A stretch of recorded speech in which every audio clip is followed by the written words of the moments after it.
बिस्मिल्लाहिर्रहमानिर्रहीम, अस्सलाम वालेकुम। वेल डियर स्टूडेंट्स, आज हम पढ़ने जा रहे हैं यूज्ड के बारे में। ठीक है, ये तीन वर्ड्स हैं, used, used to be and be used. आज हम इन तीनों का इस्तेमाल सीखेंगे और इन तीनों का फ़र्क भी समझेंगे। ठीक है, तो यूज्ड कहाँ इस्तेमाल होता है? तो देखें, अगर रूटीन प्रेजेंट की हो तो हम इस्तेमाल करते हैं प्रेजेंट सिंपल। जैसे मिसाल के तौर पे भाई वो सुबह जल्दी उठ जाता है, he wakes up early in the morning, या वो रोज़ाना वर्जिश करती है, शी एक्सरसाइजेज डेली। इस तरह से ये जो काम हम रोज़ाना करते हैं, रूटीन होती है या हमारी आदत होती है, तो उनके लिए हम इस्तेमाल करते हैं प्रेजेंट सिंपल। तो हमारी प्रेजेंट की रूटीन तो प्रेजेंट सिंपल, पर रूटीन अगर पास्ट की हो तो फिर हम पास्ट सिंपल तो नहीं इस्तेमाल करते। जैसे मिसाल के तौर पे मैं प्राइवेट स्कूल में पढ़ाता था, अब नहीं पढ़ाता हूँ पर पढ़ाता था। बचपन में मैं पतंग उड़ाता था, अब नहीं उड़ाता हूँ पर पहले मैं उड़ाता था, रोज़ करता था ये काम। तो ऐसे काम जो आप रोज़ करते थे, ये हुई आपकी पास्ट की रूटीन या पास्ट की हैबिट। तो ऐसी आदतें, ऐसे काम जो माजी में रोज़ होते थे अब नहीं होते, उनके लिए हम इस्तेमाल करते हैं used. Used is used for a discontinued action. A discontinued action का मतलब है ऐसा काम जो अब नहीं होता, पहले होता था, अब उसका तसलसल रुक चुका है। या पास्ट रूटीन मैं क्लियर कर चुका हूँ, ऐसा काम जो माजी में रोज़ होता था। ठीक है, देखिए ये किताबें बेचता था, ये किताबें बेचता था, पहले बेचता था, अब नहीं बेचता, अब इसलिए ये काम बंद कर दिया है। तो इसके लिए हम क्या कहेंगे? He used to sell books. मैं देर से उठता था, मैं देर से उठता था, अब नहीं उठता हूँ, अब मैं टाइम पे उठता हूँ। तो I used to wake up late. देखिए ये सेंटेंस कैसे बने, ये बिल्कुल आसान है। सब्जेक्ट लिखेंगे आई, ही, फिर हम लिखेंगे यूज्ड, सबके साथ यूज्ड आएगा। जब भी आप माजी की रूटीन की बात करोगे, स्ट्रक्चर देखिए, पहले सब्जेक्ट, फिर यूज्ड, फिर वर्ब, और वर्ब की base form. He used to sell books, he used, फिर सेल सिंपल फॉर्म, फिर books. I hope you understand, मुझे उम्मीद है आपको क्लियर हो गया होगा।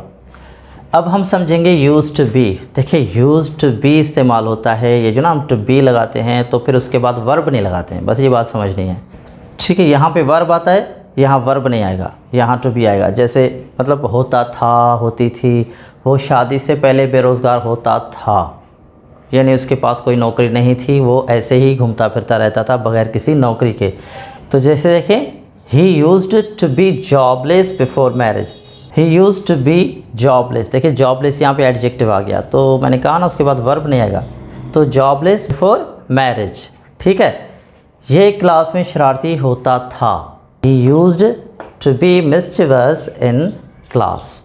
या वो क्लास की बेहतरीन तालिबे इल्म हुआ करती थी, she used to be the best student in the class. तो मतलब कोई बंदा होता था। I hope this makes sense, मुझे उम्मीद है ये आपको क्लियर हो गया होगा।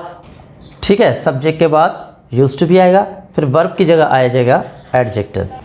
अब हम पढ़ेंगे बी यूज्ड। बी यूज्ड कब इस्तेमाल होता है? बी यूज्ड तब इस्तेमाल होता है जब किसी में कोई आदत पड़ जाए। ठीक है, कोई शख्स किसी काम का आदी बन जाए, उसके लिए हम इस्तेमाल करते हैं बी यूज्ड। आई होप आप मेरी बात समझ रहे हैं। मिसाल के तौर पे देखें, ये 6 घंटे काम करने का आदी है। 6 घंटे काम करने का आदी है का मतलब है कि इसमें 6 घंटे काम करने की आदत पड़ चुकी है। तो जब किसी में कोई आदत पड़ जाए, वो उसका आदी हो जाए, फिर हम वहाँ पे इस्तेमाल करते हैं बी यूज्ड। देखिए मिसाल के तौर पे, ये चुगली करने का आदी है, यानी चुगली करना इसकी आदत है, इसमें ये आदत पड़ चुकी है। तो हम कैसे सेंटेंस बनाएंगे? देखिए सेंटेंस बनाने के लिए पहले लिखते हैं सब्जेक्ट, उसके बाद बी यूज्ड, उसके बाद लगाएंगे जिरंड। अब बी यूज्ड को पहले क्लियर कर लें, बी क्या होता है। देखिए बी का मतलब होता है इज़, एम, आर। प्रेजेंट में बी मतलब होना।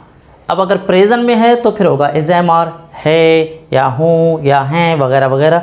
और जब पास्ट में होता है तो पास्ट में इसका मतलब होता है वाज या वर, था या थे वगैरह वगैरह। और अगर फ्यूचर होगा, होंगे, तो उसके लिए फिर हम इस्तेमाल करेंगे विल बी या शैल बी। ठीक है, तो ये बात ध्यान में रखें कि बी का मतलब ये होता है प्रेजेंट में इज़, एम, आर, अगर पास्ट में आप बी इस्तेमाल करेंगे तो वाज, वर, और फ्यूचर के लिए विल बी या शैल बी। इसका मतलब है इनमें से ही कोई यहाँ पे आएगा। सेंटेंस प्रेजेंट का होगा तो यहाँ इज़, एम, आर में से कोई आएगा। पास्ट का सेंटेंस होगा तो फिर वाज या वर आएगा। और अगर फ्यूचर का सेंटेंस होगा तो फिर यहाँ पे विल बी या शैल बी आएगा। उसके बाद आएगा जरंट। जरंट का मतलब होता है जब आप वर्ब में ing लगाएं और फिर वर्ब से वो नाउन बन जाए। जरंट का टॉपिक अभी हमने कवर किया नहीं है, जब टॉपिक आएगा तब हम इसको समझेंगे, लेकिन फ़िलहाल आपकी समझ के लिए ये काफ़ी है कि वर्ब में हम ing लगा कर लिखते हैं। ठीक है, तो देखें ये चुगली करने का आदि है, तो ही है का मतलब ये प्रेजेंट का जुमला है, तो ही फिर बी के लिए इज़, ही इज़ यूज्ड। चुगली करने को बोलते हैं बैक बाइट, तो यहाँ पे बैक और बाइट, बाइट वर्ब है उसमें हम ing लगाएंगे, तो ये होगा he is used back biting. ठीक है, फिर ये सिगरेट पीने का आदि था, ये सिगरेट पीने का आदि था, ये पास्ट है। पहले ये आदि था, अब ये आदि नहीं है, अब इसमें ये आदत नहीं है, तो हम क्या बोलेंगे, ही वाज यूज्ड स्मोकिंग। ही फिर बी के लिए क्योंकि पास्ट का जुमला है, तो ही वाज यूज्ड स्मोकिंग, ये सिगरेट पीने का आदि था।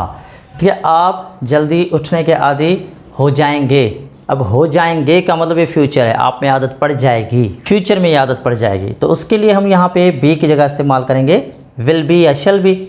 You will be used waking up early. तो मुझे उम्मीद है आपको समझ में आ गया होगा। अगर आपको ये टॉपिक समझ में आ गया है और आपने अभी तक हमारा चैनल सब्सक्राइब नहीं किया है, then please do it right now, और please do not forget to share and like the video. Thank you very much.